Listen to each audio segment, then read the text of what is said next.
heard them all. Whether or not any of these arguments are true doesn't matter. For example, it might totally be legitimate that we could do far more for them in the countries they left.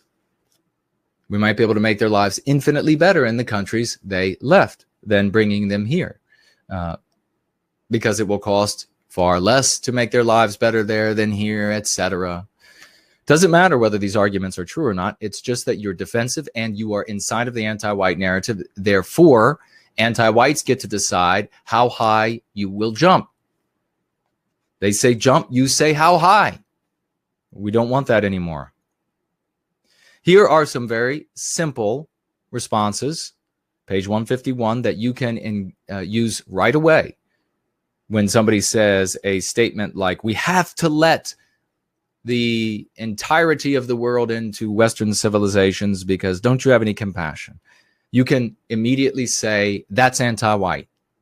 And now you are, if you so choose, you put your mouth and brain in gear and you begin rolling. You begin telling the anti-white how high he or she has to jump to prove that it's not anti-white. Why do you hate Western civilization so much that you want white erasure? They say, don't you have any compassion? You say, why do you want white erasure? Why do you hate Western civilization so much? What do you have against America or the UK or Germany being or remaining a white country, a white dominated country? Why do you hate Western kind so much? Why are you so anti-white? And remember, never ever pair the anti-white slur racist with anti-white. Never do that. Why do you want to endanger white children? They say, well, white children, how are they endangered by bringing in hordes of people from all around the world, the astronauts and the lab technicians and etc. How are they harmed? Well, you can begin a conversation about maybe you can count the ways there as well. You can pull out the black rose and begin plucking the petals off of the black rose. I said feathers, but that's almost poetic. We should maybe leave that. You can begin plucking them off, all the ways that white children are harmed. Well, what is something you can use logically right away?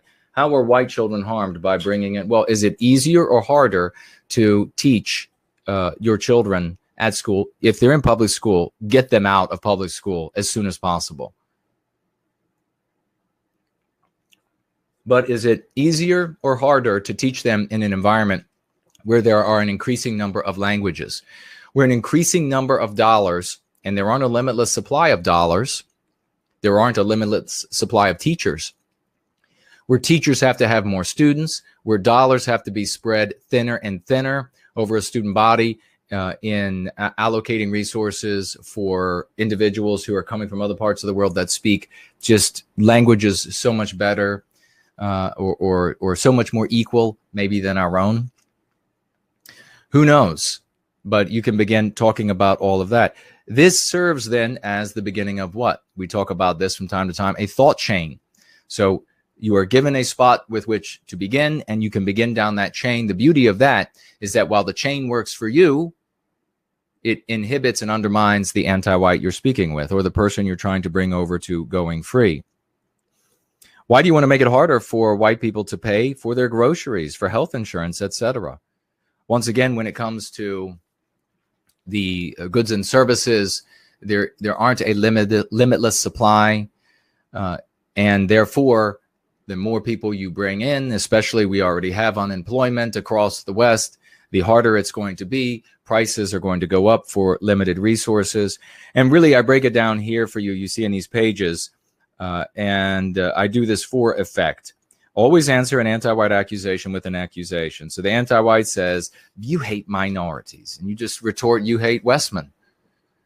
Do not dare say that you don't hate the person or that person.